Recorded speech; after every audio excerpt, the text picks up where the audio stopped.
எஃப்னாவின் பிரதான செய்திகள். முதலில் தலைப்புச் செய்திகள். காதல் விவகாரத்தால் துண்டாடப்பட்ட இளைஞனின் கை. யாழில் வீடொன்றில் வீசிய துர்நாற்றம், அனாதரவாக உயிரிழந்த தாய். தமிழீழ விடுதலை புலிகள் மீதான தடை நீடிப்பு. யாழில் கார் வாங்கிய வெளிநாட்டு பெண்ணிடம் பாரிய மோசடி. காணாமலாக்கப்பட்டவர்களுக்கு அனுர ஆட்சியில் நீதி. கிளிநொச்சி போலீஸ் பிரிவிற்குட்பட்ட விநாயகபுரம் பகுதியில் நேற்றிரவு 8 மணியளவில் இடம்பெற்ற தகராறில் கைதுண்டாடப்பட்டு படுகாயமடைந்த நிலையில் இளைஞர் ஒருவர் மேலதிக சிகிச்சைக்காக யாழ் போதனா வைத்தியசாலைக்கு மாற்றப்பட்டுள்ளார். இந்த சம்பவத்தில் விநாயகபுரம் பகுதியைச் சேர்ந்த 18 வயதினை உடைய இளைஞனின் கையே மேற்படி துண்டாடப்பட்டுள்ளது.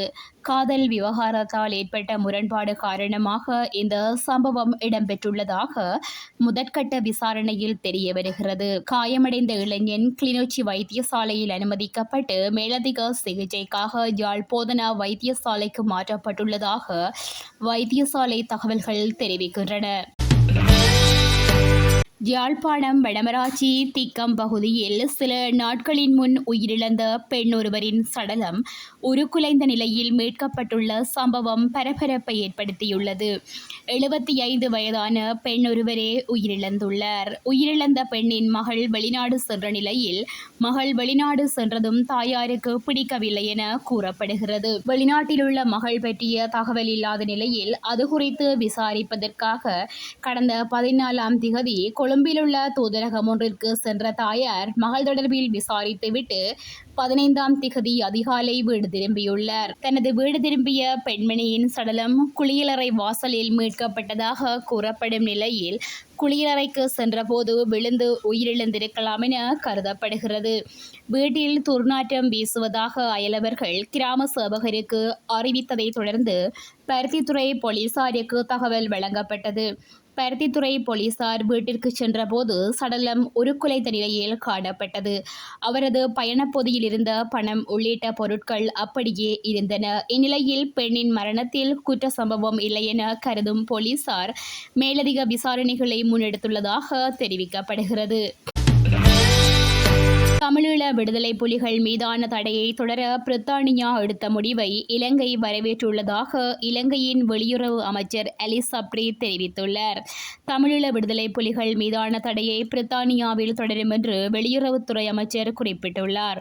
பிரித்தானியாவில் தமிழீழ விடுதலை புலிகள் அமைப்பை பயங்கரவாத அமைப்பாக அறிவித்து விதிக்கப்பட்டுள்ள தடையை நீக்குமாறு கோரி முன்வைக்கப்பட்ட மேன்முறையீடு நிராகரிக்கப்பட்டுள்ளது.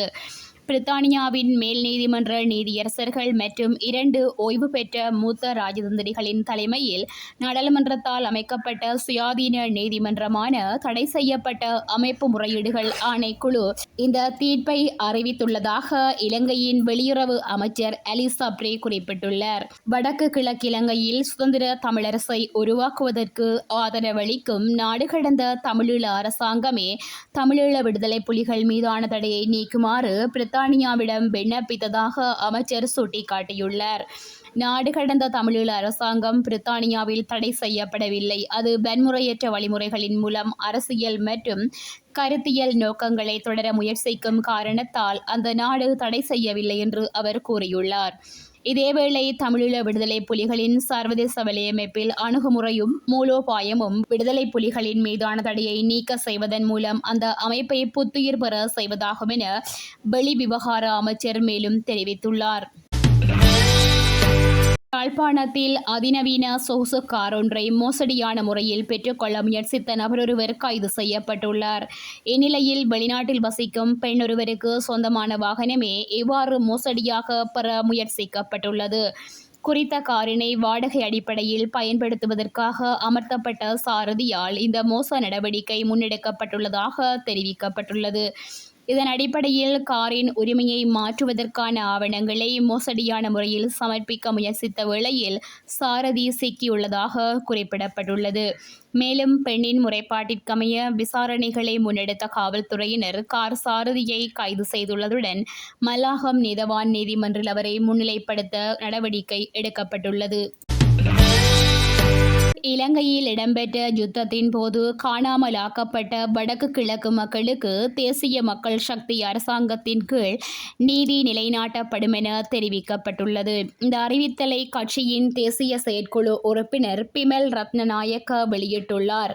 இங்கு தொடர்ந்து கருத்து தெரிவித்த அவர், தேசிய மக்கள் சக்தியின் அரசாங்கத்தின் கீழ் தெற்கில் வாழும் மக்களுக்கும் வடக்கு கிழக்கு மலையக வாழ் தமிழ் முஸ்லிம் மக்களுக்கும் இன மத சாதி பேத நிறமின்றி அனைவரும் ஒன்றாக வாழக்கூடிய நாட்டை உருவாக்க முடியும். வடக்கில் போரினால் பெருமளவான மக்கள் பாதிக்கப்பட்டுள்ளனர். காணாமல் போனவர்களுக்கு நீதி வழங்கப்பட வேண்டும் என்பதை ஆட்சியில் இருந்த ஒவ்வொரு அரசாங்கமும் ஏற்றுக்கொண்டுள்ளது. ஆனால் அவர்களுக்கு நீதி வழங்கப்படவில்லை. எனவே எங்கள் அரசாங்கத்தின் கீழ் நீதி நிலைநாட்டப்படும். யுத்த காலத்தின் பின்னர் வடக்கு கிழக்குக்கு சொந்தமான காணிகளை இராணுவம் விட்டு சென்ற போதிலும் அவர்களுக்கு அந்த காணிகள் உரியதா இல்லை, அவர்களுக்கு நியாயமான தீர்வுகள் வழங்கப்பட வேண்டும்.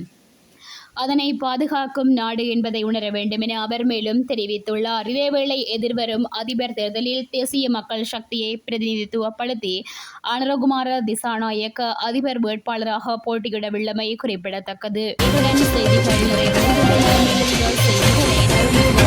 தமிழாரம்.com என்ற இணையதளத்தில் பார்வையிடலாம்.